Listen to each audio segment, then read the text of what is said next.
Toi whaatalo whaatolo whaapoponga o talafong mai le si ufonga le lau mua mō le nei tae ao.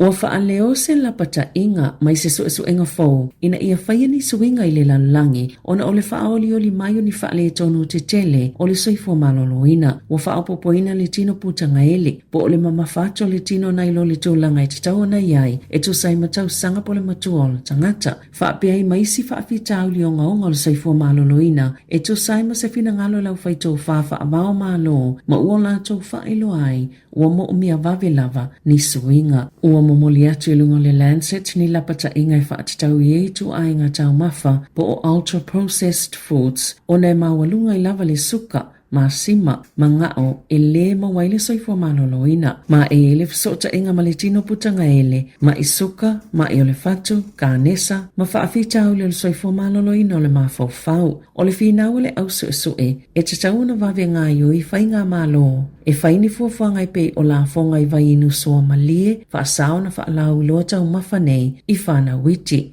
Na whaalia ni whaamaumaunga na whaalauloina i le afiafia nafi e le Health New Zealand. Le to atasi mai le to otolu tangata mātutu e New Zealand po le tolu whaate si male 2% e tino puputanga ele pe obese ma uasitia mai le tolu tasi te si male 3% sa iai i le 5 tausanga uatuana i atu.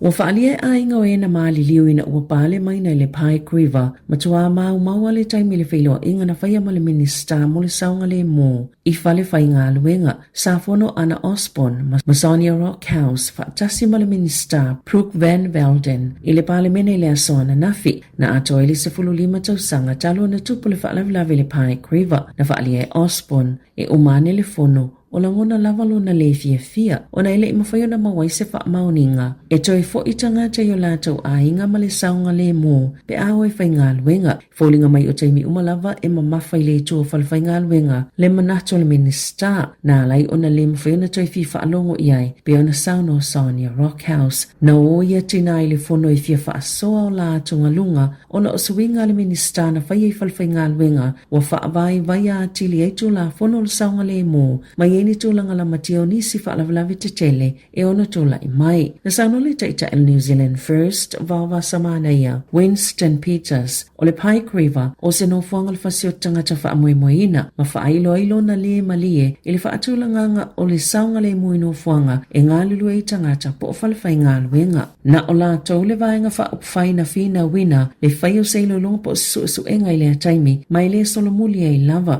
pe ona sauno vawa samana ia e langolangoina le Labour, Greens, ma le vaenga whaia Māori le a mata o se whainga e whai eise molianga le whasio tangata pa i valea whala potopotonga po o se company ni mata upu e pe o le Pike River. E nā o le iwa so utu i nātu le ka inga ora i la lato o whainga luenga i whai eini a lato whaamatalanga. Ini suinga e whaatitau le whautuanga i whaamalo lope whaamutaini ngā luenga se se fulo. Ma o le a whaailo e tangata whai ngā luenga o le a malo lo mai a lātou ngā luenga i le vai aso a olumana ia i le kewisi masi. O le lima i le afiafi o le aso lua na whaalaulo i le ka inga ora lea suinga i le au whai ngā luenga o le a afia i a lātou ngā luenga pi o na whaalia le pisa a e ono se laulua se fulu ngā luenga na whaamuta le ka inga ora i le masina o me o le aso sulfito te sema e tu ina atua i se whaasisilanga o ngā luenga o le awae a masuinga fōu e a mata whaamamaluina mai le asonga fua lua se fulu ono Januari. Na tuli loa e se helikopa i Otako se taavale i se mamao e tolu se fulu kilomita o na whaasasulu mai lea taavale se leisa po ni mōli i lanu i pai late na malanganga i se fale mai le vai aso nei o lo o whaaleo pea le le fia o pai late e tutono ni usila ia mi o ngā tangata i whaasasulu atu leisa po mōli nei a ngā e helikopa na whaatutu se ngā ioinga whaape ni pai late le sali lea ailo la helikopa i lunga o Pamastone na tau ele helikopter so Otako e yeisa tangata nei e whaasului nātu ni lasers i mātau pailate le taimi o se whainga malanga i le pōle a solua. Lea nā lai o na muli atu e le helikopa le ta'vale se iau o ina tāo fia leo na tāo e Cram Kale. Na ave ia tangata whainga luenga i se fōma i whaapito o mata e whaia la siake ina ia mautinoa e le o whaaleanga ina le vaenga pito i tua o mata e ei taimi amtoa o ngā o ngā ia a fianga ma o ai lava ina tā waso le tangata mai ei tu a ingo ngā ioinga na tāo o fo I keol e le o fewa I le po ona ni tā whaonga pei tai o lo ngā lulu e whela o wa inga se ngase ti ngai na tele. Wa fola se ina le malo ni pui pui nga fau wha altola fono. Ina ia mawhaiona wawe poloka ni whainga tau wha asise e whale tupe ma au au na ngaf ta inga wha pe ma poloka lame wha te konolo se wha o ngā ina e tangata ma pisi ni se ta iai ma whaiai fe wha tawa inga ilunga o ala o ta inga. Na sauno le minister ma ta upui whainga wha pisi ni se ma tangata wha tau Scott Simpson e to tele tangata ua ngau tupe whainga tau wha asise ua salalau ilunga upenga ta wha ilangi pepelo. Wha pia fe autos tu sia ilunga o telefoni wha ata se ma ta inga ilunga o le interneti. Wa tape na ina le whainga malo so wha atasi se pui nga saunga le mumo company. E whaia au nanga mo ta inga ilunga le interneti manila asanga wha atua ina e ta lepe ai whainga tau wha se pia na sauno Simpson na ta wale minister sa lipotia le Payments New Zealand le to samalilua se lau bonus 15 miliona ta lao tupe na ngau ma ave sia mai te ngā tupe tangata New Zealand ele tau sanga talwai o wha sila ina fo ele Social New Zealand Banking Association se mea whainga alwenga fo e fisoani e tau whingai o inga le au tau wha se. Na maua se whaia o ngā omimiti na se pauta pa e mailunga o se kesi I se potua o ngai le taimi o se fia po se pāti o le kemisimasi. Muli ane, na ia whailo le suipulo le a onga ele ia afia I le pauta lea na ia mimiti na peitai o se ngai o inga pito whaavale lea na ia whaia. O whaamaoni o na molianga o amionga le tāle whea ngai, ma o whaasalaina pe o nei u iei se whaiunga le pūlenga e iloina amionga a whaia o ngai New Zealand. Na sauno le soitaita I fono Catherine Carvey, ele ia se wha matalanga, pēna ieni tamaitia o ngai lea taimi, pēna fia I fo I peitai, o le ngai o inga na whaatino ina I le whaia o ngai tutono le lotoa o lea onga, o se tūlanga o ngā tusa lava, pēna tupu I le taimi ua tu ua I lea onga, o le fia le na whaia lea susfultolo te sema, lua lua, e taua lunga I ngā luenga o le tausanga, pe tusa malito sfulu ono lau whai ngā luenga na toi fo I lea onga, e wha wau le fia, na wha mawai le whaia o ngā masino yuni lua wha, ina ua mau se lapata inga muli, ina ua tu ina tu I se lapata inga muli, o na ngā luele I se isi a onga, na wha asala ma wha atono ina, e wha ilo le wha iunga su enga se whalwhai ngā luenga o le anga lue ai, mō tau sanga e lua, na wha atono ina fo I e totongi, le a lua se lau tāla e wha atu mua I tau na wha aluina, I le wha ngā solonga o le su enga o lana mata upu.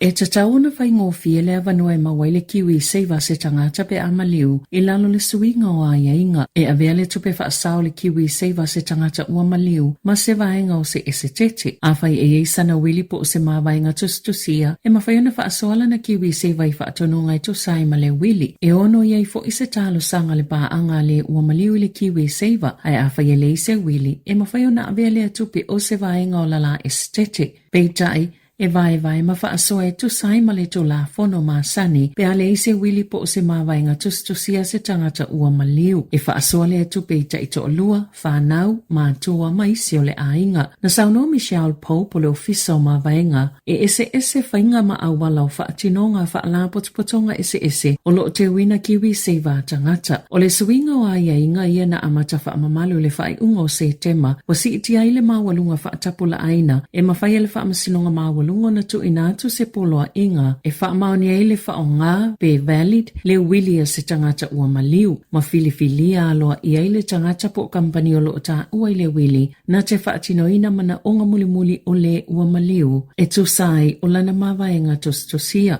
o si iti ai mai le se fululi mafe I le wha se fulu afe Tala o lona winga o e se tete I lalo I fole atu pe au whai e mawhaiona tutongi atu e au noa male whaanga solonga masani e tu sai male la fono. Na sauno le minister fa masnonga Paul Goldsmith o le tapula alea sayai sa fa atulanga ina a o le ifaya le kiwi seiva e tu samalis fulfitu afe 5 se lau talo sanga na fa nga solo o natali ia ile fa masnonga mawalunga ile tau sanga I totono tau sanga I 5 ia uatuana I atu. Na tau a awi na atu le palemene sa talo sanga ua yaini saini eiva se fulu afe o lo wala a wailwhai ngā malo ina ia wawewhaia se fufo. I le tōlanga wha le tono le polo kalamen soifua malolo ina le atono o na tatala le lola o yei saini a tangata mafofola I lunga o si tepo le palemene. Na sauno Malcolm Mulholland o le so upo le Patient's Voice Aotearoa, pe to samalilua se lau fitu se fuluono mita le umio le lola o lo o iei nei saini. O le talo sanga tustusia le na saini e le faita wafe o tangata, e whailo ile tūlanga pangatia wa iei le soifua maloloina, ma e te tau na whaanganga nisi puna o whaopopo ea o ao, sa ili ma tau fiele tele o tau si soifua, fo mai ma tangata whaapitol soifua maloloina, mailo la tau tu ua le au nangai New Zealand, o lo whaingoina le talo sanga le Bula Declaration, o nei whaape tele ina le maue tangata i Bula Vanoa, mo le tau singa le leo soifua maloloina, o lo la tau mu'miaina peona Sauno Mall Holland. Na taliaina lea talo sanga matau a au atu i whaipula le Greens, Labour ma le Act, na sila mamau atu i ta il New Zealand First, Wawa samana i Winston Peters peitai ele i awa i ele minister o le soifua maloloina. I ta alonga, wa maana malo le au kirikiti ali i New Zealand ta amilisanga le ODI po o ta alonga ta ilima se fulu ova na ta aloi ma le awa West Indies ina utoe maana malo i le ta alonga lona lua o le kapiteni le ali o Shy Hope na avia matamata alo le ta alonga e se fulu tolu ana tae ta i wha ai ma tae wha e ta i ono ai ai o le li o Darren Mitchell wa numere ta sila langi le au ta i ta alonga le ta ilima se fulu ova o le taimi lona lua le awa ausia i sa tangata New Zealand le ato langa o le taimi mua na ausia Glenn Turner i le tausanga tasi iwa fituiwa. O sauni New Zealand ta alo le ta alonga lona tolu ma West Indies o le ta amilusanga o le ODI i le asa to nai. Tala fawia ma le si ufonga le lau mua mo le nei vaenga o le tae hao.